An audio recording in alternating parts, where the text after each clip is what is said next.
बिस्मिल्लाहिर्रहमानिर्रहीम, अस्सलाम वालेकुम। Welcome back to my YouTube channel इल्साम्स बायोलॉजी। चैप्टर नंबर 27 के सेकंड लास्ट टॉपिक के अंदर आज हम पढ़ने जा रहे हैं वाटर पोल्यूशन के बारे में। डियर स्टूडेंट्स, आपको पता होना चाहिए पोल्यूशन का जब भी हम लफ्ज़ इस्तेमाल करते हैं तो हम कहते हैं कि अनवांटेड मटेरियल, ऐसा मटेरियल जिसको हम पसंद नहीं करते। अब ऑब्वियस सी बात है कि ऐसा अनवांटेड मटेरियल जिसको हम पसंद नहीं कर रहे वो वाटर के अंदर मौजूद होगा, तो फिर हम क्या कहेंगे कि वो पानी क्या है, गंदा है और वो पानी पोल्यूट हो चुका है, उसके अंदर पोल्यूटेंट्स मौजूद हैं। This is called water pollution. अब वाटर पोल्यूशन क्या है, दूसरे लफ्जों में हम कह सकते हैं पोल्यूटेड वाटर। ठीक हो गया, पोल्यूटेड वाटर वो क्यों हो रहा है, क्वेश्चन मार्क। वाटर की जो पोल्यूशन है इसका एक ही काज है, मतलब मैं फिर मेरे आप चेहरे पे स्माइल देख रहे होंगे, चाहे वाटर पोल्यूशन है, चाहे एयर पोल्यूशन है, चाहे लैंड पोल्यूशन है, नॉइज पोल्यूशन है, कोई भी पोल्यूशन है इस दुनिया के ऊपर तो उसका एक ही काज है, that is human. Human beings जो हैं ये क्या काज कर रहे हैं प्यारे बच्चों, काज कर रहे हैं पोल्यूशन। अपने ही घर जिसके अंदर रह रहे हैं, अपने ही ग्लोब, अपने ही जमीन को क्या कर रहे हैं, डिस्ट्रॉय कर रहे हैं, तबाह कर रहे हैं। तो ये चीज क्या कहलाती है, water pollution by human. Human जो है वो वाटर पोल्यूशन कर रहे हैं। कैसे, पहले तो आपको पता होना चाहिए कि वाटर दो तरह का होता है। एक वाटर होता है फ्रेश वाटर। फ्रेश वाटर में आपके पास जो है वो रिवर्स आ जाती हैं, लेक्स आ जाती हैं, इसी तरह से कैनाल्स आ जाती हैं, ठीक है। या आप नॉर्मली जो घरों के अंदर मीठा पानी इस्तेमाल करते हैं, मीठा पानी शिकंजबी वाला नहीं या रूह अफ़ज़ा वाला नहीं मीठा पानी से मुराद ये है कि जिसमें साल्ट की रेशो कम, खट्टा पानी नहीं। लेकिन अगर आप मेरीन वाटर की बात करते हैं, ओशंस आ जाते हैं इसके अंदर, आपको पता है इसके अंदर सीज आ जाते हैं, और ये जो पानी होता है इसके अंदर साल्ट की कंसंट्रेशन क्या होती है प्यारे बच्चों, ज्यादा होती है। बेशक आप समंदर के पास मौजूद हैं फिर भी आप वो पानी पी नहीं सकते, हालांकि कितना पानी है, just because of high concentration of salt. Salt ज्यादा होने की वजह से ये आपके पास कहलाता है मेरीन वाटर। तो हमने फ्रेश वाटर को भी डिस्ट्रॉय किया है, पोल्यूट किया है, हमने मेरीन वाटर को भी क्या किया है, पोल्यूट किया, और वो वाटर पोल्यूटेड हो चुका है just because of human activities. Like कैसे, हमने सबसे पहला जो काम किया है जिससे हमें तमगा इम्तियाज मिलना चाहिए कि हमने सीवेज वाटर को डायरेक्ट नहरों के अंदर फेंकना शुरू कर दिया। जो गटरों का पानी है, गंदा पानी, उसको नहरों के अंदर फेंकना शुरू कर दिया। वो नहरें अल्टीमेटली जो है, आपको पता है कि तो कुछ बड़ी नहर है तो वो दरिया के साथ अटैच होती है, दरिया ने अल्टीमेटली समंदर में जाना है, ओशंस के अंदर, सीज के अंदर जो है वो जाके गिरना है। इसी तरह से अगर वो छोटी नहरें हैं तो उन्होंने जो ज़मीनी इलाका जात है उसको क्या करना है, सैराब करना होता है, उसका पानी वहाँ तक पहुँचना है, खेतों तक पहुँचना है। तो अल्टीमेटली हम क्या करते हैं कि ये जो सीवेज वाटर, जो हमारा सीवेज वाटर, इसको अनट्रीट, इसको ट्रीट नहीं करते, अनट्रीटेड डायरेक्टली पोर कर देते हैं हम किसके अंदर, फ्रेश वाटर के अंदर। ठीक हो गया। या फिर हम क्या करते हैं, ये जो सीवरेज वाटर होता है इसको किधर कर देते हैं, फ्रेश वाटर, और वी कैन से इसमें आपके पास लेक्स आ जाती हैं, इसके अंदर आपके पास रिवर्स आ जाते हैं, इसमें आपके पास जो वो कैनाल्स आ जाती हैं। ये वो तमाम तर चीज़ें जिसके अंदर हमने क्या किया, अनट्रीटेड सीवरेज वाटर को डाल दिया। अब इसका रिजल्ट क्या होता है, ऑब्वियस सी बात है कि इसके अंदर क्या है, इसके अंदर बैक्टीरियाज मौजूद होते हैं। अब एक बंदा, उसको कोई बीमारी है, वो किसी वायरस की वजह से, तो इसके अंदर वायरसेस मौजूद होते हैं, दूसरे जो माइक्रोब्स होते हैं वो इसके अंदर मौजूद होते हैं जो कि हार्मफुल होते हैं। अब इसका डायरेक्टली इम्पैक्ट किसके ऊपर पड़ेगा, इन सब का डायरेक्टली इम्पैक्ट पड़ेगा जी ह्यूमंस हेल्थ के ऊपर। अब वही बात आ गई कि ह्यूमन जो है उसकी हेल्थ डे बाय डे क्या होती जा रही है, डाउन होती जा रही है। हमें फिल्टर्स लगाने पड़ रहे हैं, हम फिल्टर्ड वाटर पीते हैं। अगर ये सारे काम हमने ना किए हुए होते तो हमें कोई फिल्टर्ड वाटर पीने की जरूरत थी। जो जमीन से नेचुरल पानी आ रहा था उसके अंदर सारी मिनरल्स भी थी, सब कुछ था, बड़ा पीने के काबिल पानी था, बट डे बाय डे हमने उसको क्या कर दिया है, डिस्ट्रॉय कर दिया। ये सारे काम करने के बाद नेक्स्ट हम चलते हैं कि हम एक और भी काम करते हैं जो डोमेस्टिक हमारा एफ्लुएंट्स होते हैं घरों के अंदर। किचन के अंदर हमने ऑयल जो है वो ज़्यादा इस्तेमाल करना है, बहुत ज़्यादा खाना बनाना है, वो सारे का सारा ऑयल हमने किचन वेस्ट में बाहर जो है ना वो बह जाएगा हमारा। उसके अंदर फिर क्या होता है कि हम डिटर्जेंट्स की मदद से धो रहे होते हैं, ये जो साबुन वगैरह होते हैं, लेमन मैक्स वगैरह, या फिर वो जो मिलती है वो एक ये लेमन मैक्स की तरह का एक ना फ्लूइड होता है, उसके अंदर डिटर्जेंट ज़रा ज़्यादा होता है, और फिर हम जो साबुन ज़्यादा काम करता है हम कहते हैं ये अच्छा साबुन, उसके अंदर डिटर्जेंट्स क्या होते हैं, ज़्यादा होते हैं। तो ये डिटर्जेंट्स जो होते हैं ये हमारे क्या होते जा रहे हैं, डोमेस्टिक एफ्लुएंट्स हैं, ये हमारे घरों का जो वेस्ट होता है उसमें बह जाते हैं। इसके अंदर फिर ऑयल होते हैं जो कि ऑर्गेनिक मैटर है, और इसी तरह से डिटर्जेंट्स होते हैं, डिटर्जेंट्स के पास क्या चीज़ मौजूद होती है, फॉस्फेट्स मौजूद होते हैं। अब ये दोनों चीज़ें मिलकर क्या करती हैं, एलजी की ग्रोथ ज़्यादा करवाती हैं। सवाल ये पैदा होता है एलजी कहाँ पर मौजूद है। मसलन आपके घरों की नालियों का पानी जो है वो एक जोहड़ में जा रहा है, एक तालाब में जा रहा है, एक लेक के अंदर जा रहा है, हम यूँ कर लेते हैं, एक लेक, एक वादी है, आपकी रिहायशों ऊपर है और एक लेक के अंदर वो सारे का सारा पानी आ रहा है। अब उस लेक के अंदर आपको पता है फिश भी है, टर्टल्स भी हैं, एम्फीबियंस भी हैं, और भी हैं, छोटे प्लांट्स भी हैं, फाइटोप्लैंक्टन्स हैं, उसके बाद आपके पास जो है वो माइक्रोब्स हैं उसके अंदर, प्रोटिस्ट्स हैं उसके अंदर, ये तमाम तर चीज़ें उस लेक के अंदर मौजूद हैं। अब क्या हो गया, जब एलजी को ये तमाम तर चीज़ें मिली तो एलजी ने ग्रो करना शुरू कर दिया। ठीक है, अब ये जो साफ पानी था, इस साफ पानी के ऊपर ग्रीन ग्रीन एलजी जो है इसकी प्रोडक्शन होना शुरू हो गई, और ये इसको न्यूट्रिएंट्स मिल रहे हैं। जब न्यूट्रिएंट्स मिल रहे हैं तो फिर ये तो फलेगी फूलेगी। ठीक है, जब ये फलेगी फूलेगी तो एक्वेटिक लाइफ जो इसके नीचे होगी वो डिस्टर्ब होगी, and this process is called eutrophication. और eutrophication leads towards algal blooms. What does it mean? Algal blooms क्या है कि जब बहुत ज्यादा ऑर्गेनिक मैटर जो वाटर था उसके अंदर मौजूद था, जो घरों से आ रहा था, डोमेस्टिक एफ्लुएंट्स थे, वो सारे के सारे नदी के अंदर आए। अब वहां पर क्या था, फॉस्फेट भी था डिटर्जेंट्स के पास, ऑब्वियसली बात है।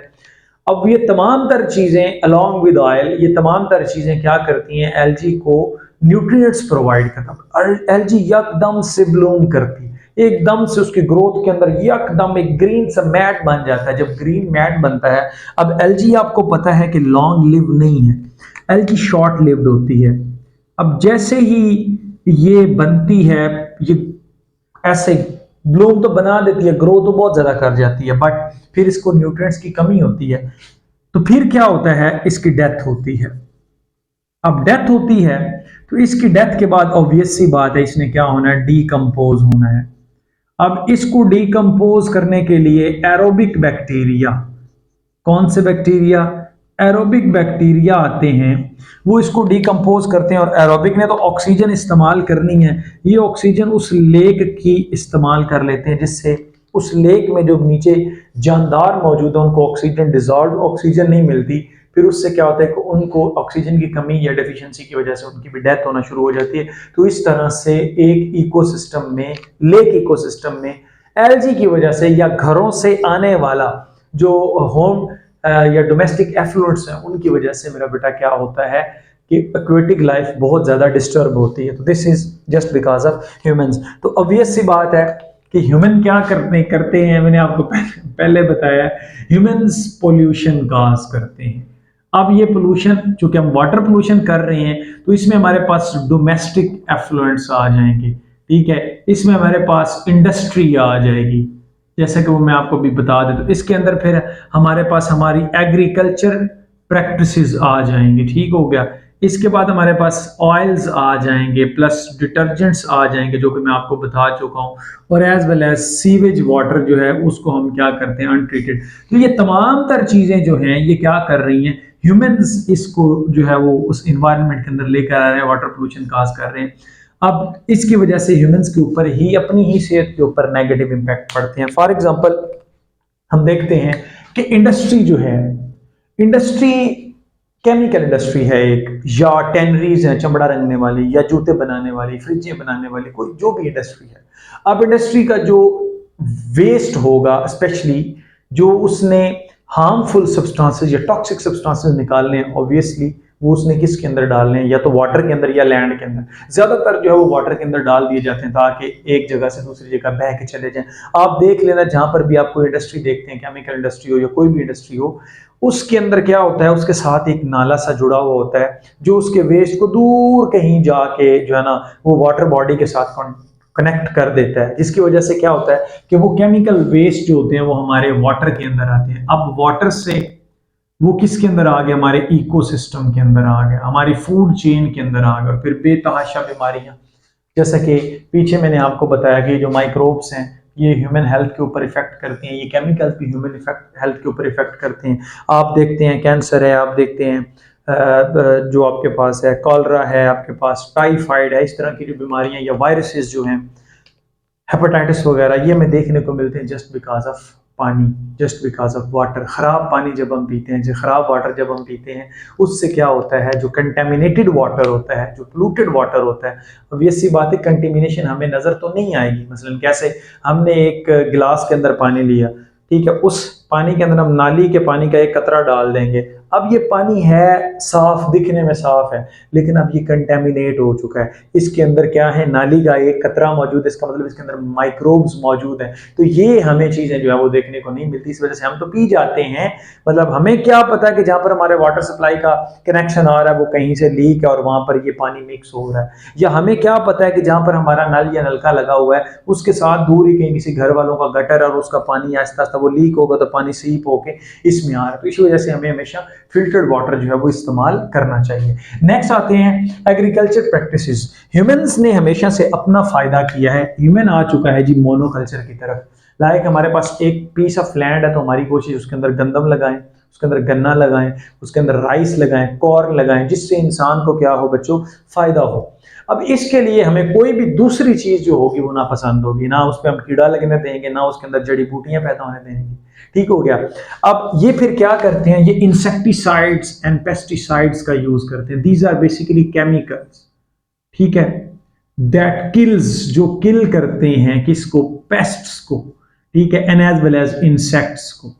पेस्ट वो होते हैं जो आपकी क्रॉप को क्या करते हैं, हार्म करते हैं, इंसेक्ट भी उसके अंदर आ जाते हैं। फिर हर्बिसाइड्स, बहुत सी जड़ी बूटियां हमें देखने को मिलती हैं, ऑब्वियस सी बात है, ये भी किल करती हैं किसको, हर्ब्स को, जो कि अनवांटेड हर्ब्स होती हैं, ठीक हो गया। इसमें हमारे पास जो है वो broad leaf and short leaf, इस तरह से बहुत सारे हर्बिसाइड्स हैं, बहुत सारे केमिकल्स हैं ये भी। अब बताएं मुझे, क्या ये केमिकल्स जब हम किसी फसल के ऊपर डालेंगे तो क्या वो हमें हेल्दी फसल मिलेगी, तो आंसर होगा नो। उस क्रॉप के ऊपर जिसके ऊपर आपने ये हर्बिसाइड, इंसेक्टिसाइड एंड क्या नाम है जो उसके बाद फंगीसाइड, इसी तरह से पेस्टिसाइड्स आपने छिड़काव किया हुआ है बार बार, अब वही अल्टीमेटली वो उस पौधे का हिस्सा बन चुका होता है, और फिर जब वो हम खाते हैं तो हमें बहुत सारी बीमारियां लाक होती है, और इसमें स्पेशली कैंसर, कैंसर की सबसे बड़ी वजह जो है वो पेस्टिसाइड्स का ज़्यादा इस्तेमाल जो है ना उसकी वजह से। क्यों, हम किधर आ चुके हैं, मोनोकल्चर की तरफ, और हम जो नेचुरल स्पीशीज़ हैं वो with the passage of time हमारे इस इन्वायरमेंट के अंदर से ख़त्म होती जा रही हैं। और लास्ट में हमारे पास आते हैं फर्टिलाइजर्स। फर्टिलाइजर्स आपको पता है कि हमारी जो पीस ऑफ लैंड है, मसलन ये ज़मीन है, इस पर हमने एक साल पहले ग्रो करवाया, फिर दूसरे, फिर तीसरे, चौथे, पांचवें, छठे, 6-7 फसलें हमने इसके ऊपर कंसेक्टिव कराई, तो इसमें से न्यूट्रिएंट्स कम हो जाएंगे, क्योंकि हम उससे से न्यूट्रिएंट्स क्या कर रहे हैं, ले रहे हैं। फिर इसकी वजह से जब न्यूट्रिएंट्स की कमी हो जाती है तो हमें अपनी जो क्रॉप है उसकी यील्ड बढ़ाने के लिए हमें फर्टिलाइजर्स इस्तेमाल करने पड़ते हैं। और फर्टिलाइजर्स आपको पता है NPK, nitrogen, phosphorus and potassium, ठीक है, ये मेन फर्टिलाइजर। इसी तरह से आपके पास DAP आता है, डाईहाइड्रोक्सिन एसीटोन फास्फेट, ये फर्टिलाइजर्स हैं। ये फर्टिलाइजर अब किसी भी प्लांट की ग्रोथ के लिए बहुत ज़्यादा नेसेसरी होते हैं। जब हम ये फर्टिलाइजर इसके अंदर ऐड करते हैं तो क्या ये सॉइल इन्हीं सभी फर्टिलाइजर को यूटिलाइज कर लेगी, तो आंसर होगा नो, ये इसको यूटिलाइज नहीं करती, फिर भी कुछ रेजिडुअल होते हैं, बच जाते हैं। फिर जब बारिश आती है तो बह के एक से दूसरी जगह पर जाते हैं, और फिर वहां पर पानी इकट्ठा होकर वहां पर यूट्रोफिकेशन करते हैं।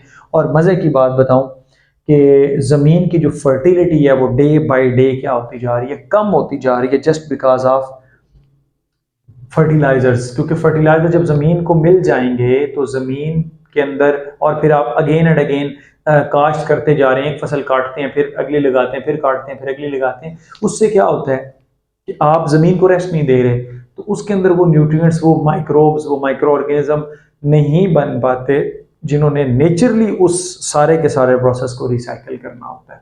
तो ये वो तमाम तर जो है ना आप कह सकते हैं कि वो फैक्टर्स हैं जो वाटर पोल्यूशन काज करते हैं। तो ये फर्टिलाइजर जब बह के किसी नदी, नाले, जोहड़ के अंदर जाएंगे वहाँ पर या समंदर के अंदर आएंगे तो वहाँ पर क्या होता है, उसको ये डिस्टर्ब कर देते हैं, उस इकोसिस्टम को डिस्ट्रॉय कर देते हैं, और फिर क्या होता है कि वाटर पोल्यूशन हमें देखने को मिलती है। सो स्टूडेंट्स, मैं उम्मीद करूंगा कि आपको ये मेरी वीडियो अच्छी लगी होगी। Stay connected. Thank you and अल्लाह हाफ़िज़।